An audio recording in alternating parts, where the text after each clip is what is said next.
Hello, good morning class. आज हम लोगों का विषय है ओ लेवल या पीजीडीसीए। ओ लेवल ये जो समकक्ष है, जैसे समकक्ष लिखा होता है लोक सेवा आयोग द्वारा, उसमें पीजीडीसीए मान्य है या नहीं है, इस पर हम लोग बात करते हैं। देखिए समझिए, लोक सेवा आयोग से जो आरओ और एआरओ का विज्ञापन आता है, उसमें कई बार लिखा होता है कि ओ लेवल की आवश्यकता है। ओ लेवल होना चाहिए, graduation plus O level plus 25 शब्द प्रति मिनट टाइपिंग। तो जब ओ लेवल की बात होती है तो यहाँ पर कई जगह लिखा होता है ओ लेवल, उसी नोटिफिकेशन में लिखा होगा ओ लेवल या लिखा होगा समकक्ष। ठीक, ये तो हमारा मुद्दा हो गया। अब समझते हैं हम लोग कि क्यों ऐसा है कि हमें ओ लेवल की जरूरत मांगते हैं, कहाँ कहाँ पर मांगते हैं। देखिए, पहली बात तो आरओ को समझते हैं। तो ये ध्यान रखिए कि आरओ के लिए ओ लेवल या समकक्ष जैसी कोई चीज़ों की ज़रूरत नहीं होती है, कोई ज़रूरत नहीं है। आरओ कहीं के भी हो, जैसे आरओ कहाँ कहाँ पर होते हैं, एक ही परीक्षा से आरओ के चयन कई जगह होते हैं, जैसे सचिवालय, जैसे यूपीपीएससी, जैसे राजस्व परिषद, जैसे निर्वाचन आयोग। इनमें कहीं पर भी आपको ओ लेवल की ज़रूरत नहीं होगी, कहीं पर भी ओ लेवल की आवश्यकता आरओ के लिए नहीं है। आगे ये बता देंगे कि आरओ के लिए ट्रिपल सी ज़रूरी है। वो क्यों है ज़रूरी, कहाँ पर ज़रूरी है, इतना समझ गए आप लोग। आगे बढ़ते हैं। अब हमारा टॉपिक है एआरओ। एआरओ 4600 ग्रेड पे होता है और आरओ 4800 ग्रेड पे होता है। एक ग्रेड पे का फ़र्क है, मतलब एक प्रमोशन बाद एआरओ आरओ हो जाते हैं। अब विषय है कि यहाँ पर ओ लेवल मांगता है, ओ लेवल प्लस 25 शब्द हिंदी के, हिंदी टाइपिंग। पहले ये टाइपिंग मशीन पर होती थी, अब कंप्यूटर पर होने लगी है। ये प्रति मिनट है, ठीक है, 25 शब्द प्रति मिनट इतना होता है। तो विषय आता है कि ओ लेवल या और कुछ, क्योंकि जो नोटिफिकेशन आता है उसमें आयोग लिखता है ओ लेवल या समकक्ष।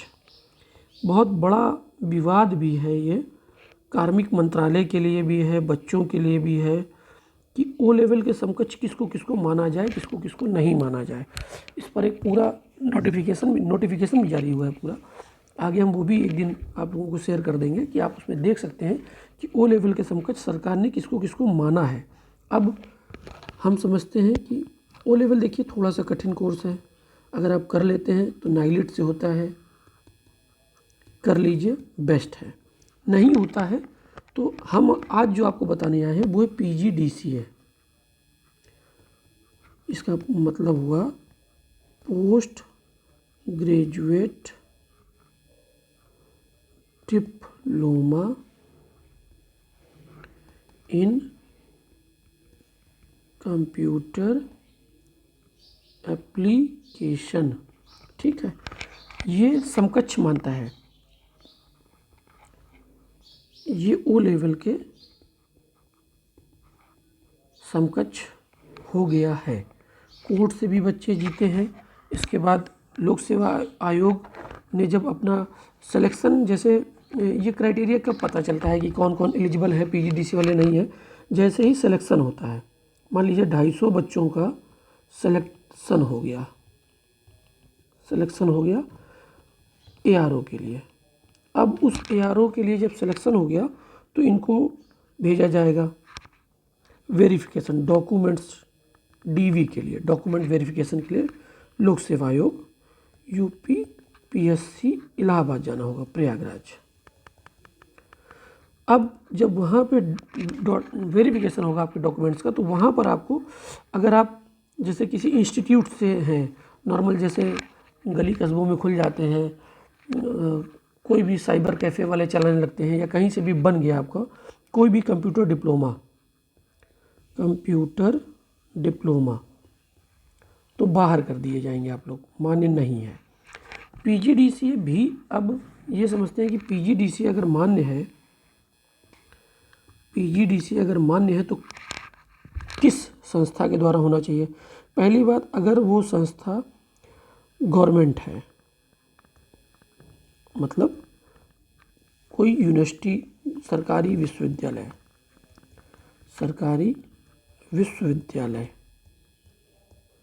इसके लिए जैसे इग्नू या राजर्षि टंडन,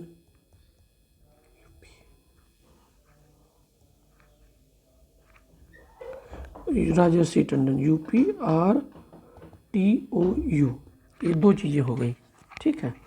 अब इसको समझने के लिए हमको, ये हो गया गवर्नमेंट इंस्टीट्यूट, उदाहरण समझ में आ गया। अब प्राइवेट इंस्टीट्यूट मान्य नहीं है, बिल्कुल भी मान्य नहीं है, लेकिन प्राइवेट विश्वविद्यालय मान्य है, प्राइवेट यूनिवर्सिटीज मान्य है।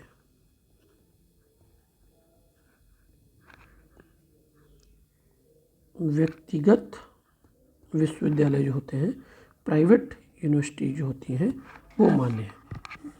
अगला, अगर समझें कि पीजीडीसीए अगर हमारा टॉपिक है, तो इसमें पीजीडीसीए कहाँ से हम कर सकते हैं। अगर नॉर्मल करना चाहें, जो बच्चे हमारे साथ, बहुत सारे लोग हमारे बैच के ही बहुत सारे लोग आए हैं, लोक सेवा आयोग में आए हैं, उसमें से आप अगर सुभारती यूनिवर्सिटी से कर सकते हैं, सुभारती यूनिवर्सिटी से कर सकते हैं। आप एमटी अगर कराता हो तो कर सकते हैं, ये प्राइवेट विश्वविद्यालय हैं। आप सिम्बोयसिस से कर सकते हैं। अगर वो संस्था गवर्नमेंट ऑथराइज्ड है, गवर्नमेंट से उसको लाइसेंस मिला है, यूजीसी रिकॉग्नाइज्ड है, तो आप पीजीडीसीए कर सकते हैं, अनडाउटली वो मान्य है। बहुत सारे बच्चे आए हुए हैं पीजीडीसीए करके, और कोई विवाद नहीं है, विवाद का कहीं पर भी कोई फ़र्क नहीं पड़ता है। अब ये आपके समझ में आ गया कि पीजीडीसीए ये कर लीजिए। एक, अगर गवर्नमेंट इंस्टीट्यूट 1 साल का कोई कोर्स कराती है कंप्यूटर में, 1 साल का कोर्स या 2 सेमेस्टर, कोई सरकारी कराए, जैसे आप, ये पॉलिटेक्निक के थ्रू भी होता है, पॉलिटेक्निक एंट्रेंस होता है, उसमें ये 2 साल का होता है, लेकिन जैसे वहाँ से 2 साल का होगा, आप वहाँ से भी कर सकते हैं, ये भी आपके लिए फ़ायदेमंद चीज़ है। अब समझते हैं ये कि पहले जो था पीजीडीसीए ओ लेवल सिर्फ सचिवालय के लिए मान्य था, सिर्फ सचिवालय के लिए था।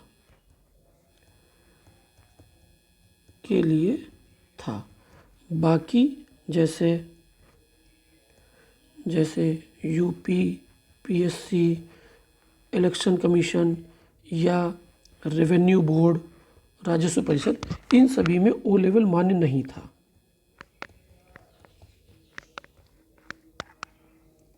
ठीक, अब लेकिन जब कोर्ट केस हुआ, बच्चे कोर्ट गए कि नहीं हम तो साहब HBTI से 1 साल का कोर्स किए हैं, तो क्या HBTI जो पूरा टेक्निकल बैकग्राउंड है, जो टेक्निकल में ही डील करती है सारी डिग्रीज, तो क्या हमारा NLIET जो है उससे 1 साल का कोर्स किया हुआ वो वैलिड है, और हम अगर BCA है, MCA है, तो वैलिड नहीं है। तो सरकार ने एक कमेटी बनाई, उस कमेटी के आधार पर उन्होंने बहुत सारी चीज़ें कही कि आप 1 साल का कोर्स होना चाहिए जो कंप्यूटर पर हो, 1 साल का हो, सॉफ्ट स्किल्स होनी चाहिए उस पर, हार्डवेयर का कोर्स नहीं होना चाहिए कि आपको हार्डवेयर समझ में आए कि नहीं कंप्यूटर, क्योंकि बहुत बार हार्डवेयर सॉफ्टवेयर का टेक्निकल इशू फंसता है, तो आप सॉफ्टवेयर वाला कोर्स करिए, सॉफ्टवेयर का कोर्स हो। अब ये मुद्दा तो ख़त्म कि आपको करना है, पीजीडीसीए कर लीजिए, पीजीडीसीए कर लीजिए, हो पाता है तो ठीक है, अगर नहीं हो पाए तो आप हमको मैसेज करिए, कमेंट करिए, हम आपको बताएंगे कहाँ से करना है, कहाँ से नहीं करना, या ये हमारा नंबर है, इस नंबर पर आप हमको संपर्क कर सकते हैं, हम इस पर आपको सुझाव दे देंगे कि कहाँ से आप कर सकते हैं। दूसरा, आरओ के लिए CCC ज़रूरी है, लेकिन कब? देखिए, एआरओ के लिए ओ लेवल और आरओ के लिए CCC ये ज़रूरी है आरओ के प्रमोशन के लिए, आरओ के इंक्रीमेंट के लिए। ये इंटरनल एग्ज़ाम्स होता है। आप अगर सेलेक्ट हो जाते हैं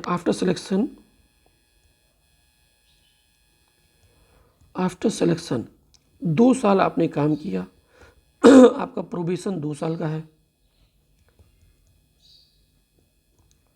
परिवीक्षा काल ये आपका 2 साल का है।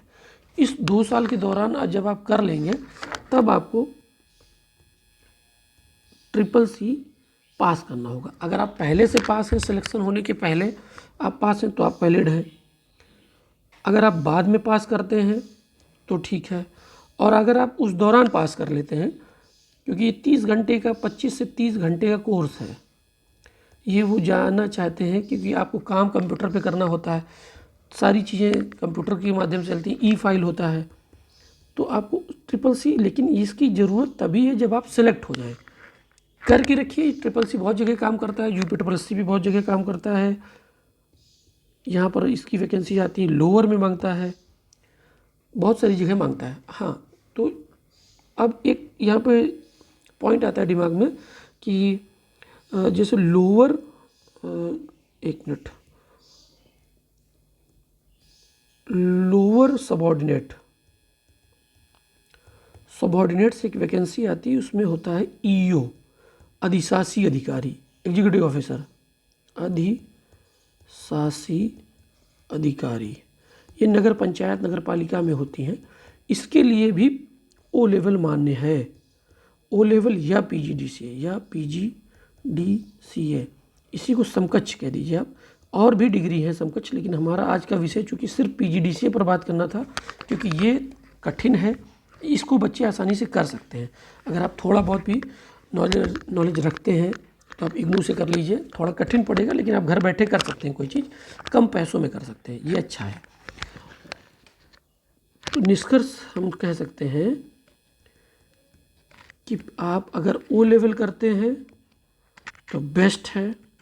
आप कभी भी किसी भी तरह का अपने मन में कोई वो मत रखिए कि नहीं ओ लेवल है, मान्य है, नहीं है, लेकिन हाँ ओ लेवल आपका होना चाहिए नाइलेट से, ठीक है। दूसरा, अगर आप लोअर सबऑर्डिनेट EO की वैकेंसी के लिए चाहते हैं तो ओ लेवल या PGDCA आप शुभारती से कर लीजिए। UPSC पे CCC मांगता है, ये आप कर लीजिए। आरओ के लिए जितनी चीज़ें थी वो हमने आपको सबको बता दी कि आरओ ये इनका इंक्रीमेंट 2 साल बाद इंक्रीमेंट लगता है।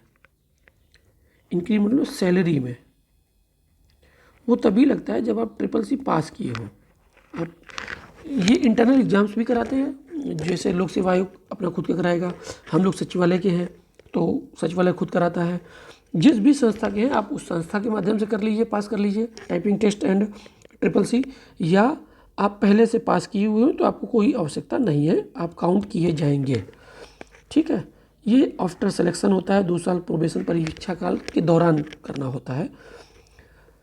सॉफ्टवेयर का ही कोर्स होना चाहिए PGDCA का, और कोई कोर्स नहीं होना चाहिए। NLIT से ही होता है ओ लेवल, ठीक है। इस तरीके से हमने जो समझा आज कि ओ लेवल ये विवाद का विषय है काफ़ी, कि आप क्या कर रहे हैं क्या नहीं कर रहे हैं। अगर ओ लेवल हो पाता है तो ठीक है, नहीं हो पाता तो आप बढ़िया से PGDCA करिए, वैकेंसी का इंतज़ार करिए। 2022 में आनी है वैकेंसी लोक सेवा आयोग से, इसका विज्ञापन आएगा RO का। कब तक आता है ये नहीं है, वैकेंसी कब तक भेजी जाती है लोक सेवा आयोग को सचिवालय के माध्यम से, इसकी अभी कोई जानकारी नहीं, लेकिन आएगा, 100% आएगा। आप अपनी एलिजिबिलिटी पूरी करिए, ऐसा ना हो कि नहीं, क्योंकि मेरिट ARO की कम जाती है। किसी दिन बात करेंगे हम इस पर भी कि RO तैयारी का क्या करें, इतने कम समय में कैसे करें। आज चूँकि व्यस्तता फ़िलहाल ज़्यादा है, इसलिए आज ये टॉपिक था, इस पर हम लोग आप लोग कमेंट करिए। अगर कुछ और क्वेश्चन इस पर बनता हो, आपको लग रहा हो कि पूछना चाहते हैं, कमेंट करिए, आपको उत्तर मिलेगा। Thank you.